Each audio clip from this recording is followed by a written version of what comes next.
Hello there. The IATF released Resolution 165D dated today, March 31, 2022. This is the exact statement which appears in the IATF resolution. There are some visa-free privileges being reinstated and restored to their pre-pandemic state. Details were not very clear in the resolution itself. However, fortunately, the Bureau of Immigration through its official Facebook page released a travel advisory about the revised entry requirements to the Philippines based on this new IATF resolution.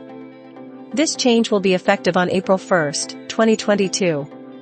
Some days ago they have already ordered the removal of the EED or entry exemption document requirement. Now the more important change in this new resolution is the removal of the travel insurance requirement for some passengers. To better understand who needs the travel insurance, let us look at this summary.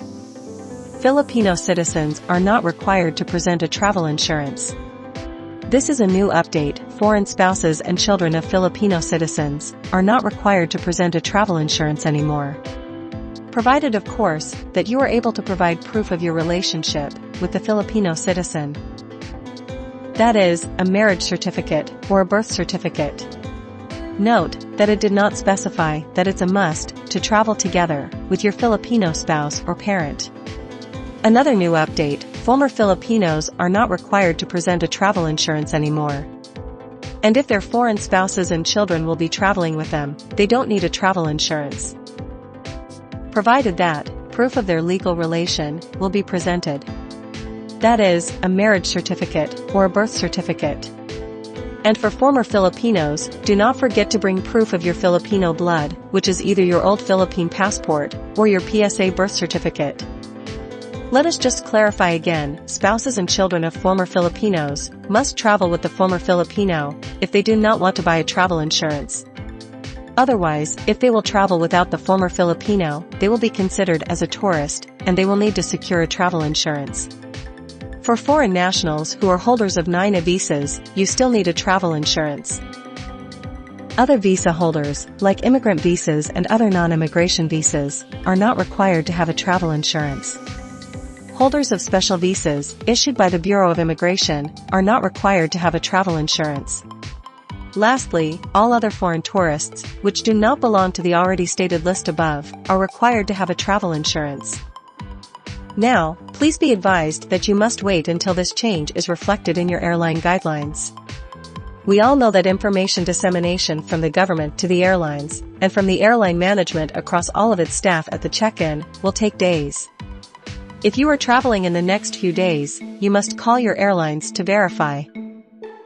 Because chances are, your airlines may not be aware of this change yet.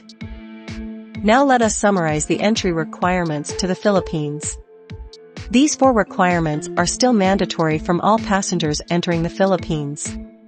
You need either a 48-hour RT-PCR test or a 24-hour antigen test, except for minors who are 3 years old and below who does not show any symptom. The One Health Pass is mandatory. The Trace app is still written in your airline guidelines. Vaccination certificate is required to those Filipinos who want to skip quarantine. Unvaccinated Filipinos can enter the Philippines, but with hotel quarantine. Vaccination certificate is required from all foreign nationals. Unvaccinated foreign nationals are still not allowed to enter the country. All Filipinos don't need a travel insurance. Let us clarify who are Filipinos. Filipinos include OFWs, non-OFWs, and dual citizens with valid document. All foreign nationals need a travel insurance except Balikbayans, spouse and children of Filipinos or spouse and children of Balikbayans, and holders of visas other than the 9A. All Filipinos don't need a return ticket. All foreign nationals need a return ticket except Balikbayans. Spouse and children of Filipinos or spouse and children of Balikbayans. And holders of visas other than the 9A, Filipinos must have a valid Philippine passport. Or a travel document for emergency reasons. Or a dual citizenship document for dual citizens.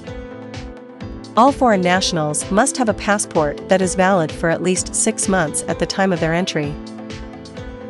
Thanks for watching. If you find this information helpful, please like this video. We also appreciate your comments and feedback. Consider to subscribe to get to see more updates like these. See you on the next update and have a safe flight to the Philippines.